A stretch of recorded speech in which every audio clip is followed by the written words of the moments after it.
अंबेडकर ने जो किताब लिखी है पाकिस्तान और पार्टीशन ऑफ इंडिया, उसके पेज नंबर 123 पे बी आर अंबेडकर लिख रहे हैं। अंबेडकर को गए हुए एक लंबा समय हो गया। अंबेडकर के मानने वालों ने दुकानें तो खोल ली अंबेडकर के नाम से, बोल वो भी नहीं पाए। उस किताब के पेज नंबर 123 पर बी आर अंबेडकर ने लिखा है, भारत के सारे मुसलमानों को पाकिस्तान भेज देना चाहिए। कोई माइकल लाल ठेकेदार नहीं लिख पाया, न बता पाया। दुनिया का ज्ञान बांट रहे हैं सारे लोग। अंबेडकर की बात है, पुष्पेंद्र सिर्फ उस बात को आप तक कन्वे कर रहा है। इसमें मेरी तरफ से इसमें कॉमा फुल स्टॉप कहीं नहीं है।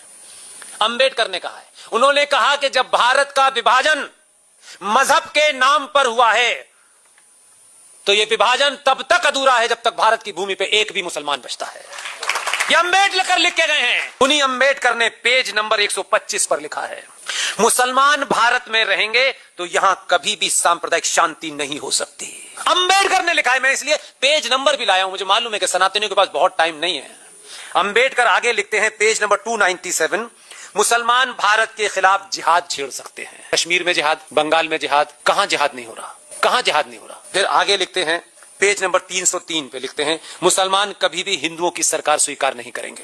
पेज नंबर 294 पे लिखते हैं, मुसलमान शरिया के कानून को देश के कानून से ऊपर मानते हैं। कोई कंफ्यूजन है कहीं? फिर आगे लिखते हैं, अंबेडकर का विजन देखो आदमी। अंबेडकर लिखते हैं कि बुर्के की वजह से, ये गजब का ऑब्जर्वेशन है उनका, बुर्के की वजह से मुसलमानों में यौन विकृति पैदा हो जाती है। फिर पेज नंबर 233 पे लिखते हैं, मुसलमान समाज सुधार के प्रबल विरोधी होते हैं। और पेज नंबर 232 पे लिखते हैं, मुसलमान देशभक्त नहीं होते। अंबेडकर की किताब है, हिंदी में भी और इंग्लिश में भी है। और अब ये किताब हर जगह बिक रही है। मियां भाई मुझे धर धर के गाली दे रहे हैं आजकल, क्योंकि जो उन्होंने एक नरेटिव बनाया था, जय भीम जय मीम, तो जय भीम यानी मुसलमान और दलित हम एक ही हैं, उन्होंने अपना लिया। क्योंकि वही जानते थे कि यही लोग हैं जो शाम को सुअर को भी काटते हैं, दो पैर वाले सुअर को भी यही काट सकते हैं। उनका इनको ले लो, क्योंकि पंडित जी तो भाई साहब खाते नहीं है तो वो तो दूर रहेंगे।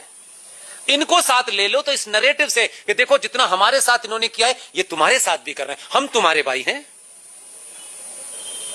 तो दलित से अपनी बेटी की शादी क्यों नहीं कर रहे? फिर अगर मीम और जय भीम एक ही हैं तो जो कुरैशी हैं, जो मोहम्मद साहब के कबीले से आते हैं, सुपीरियर रेस है, दो चार कुरैशी शादी कर लेना। वो नहीं, तो ये चला इस जय भीम को तोड़ने की मैं मुहिम में मुझे ये पागलपन सूझा और मैं पढ़ता रहा। एक दिन ये किताब हाथ लग गई तो मैंने कहा मीम को भीम के बारे में बताएं कि भीम के हीरो ने तुम्हारे बारे में मीम के बारे में क्या लिखा है, इसे पढ़ लो। अब मैं दलितों से भी कहता हूं ये अंबेडकर कह गए, उन्हें पिता मानते हो तो अंबेडकर की बात पे यकीन तो करो।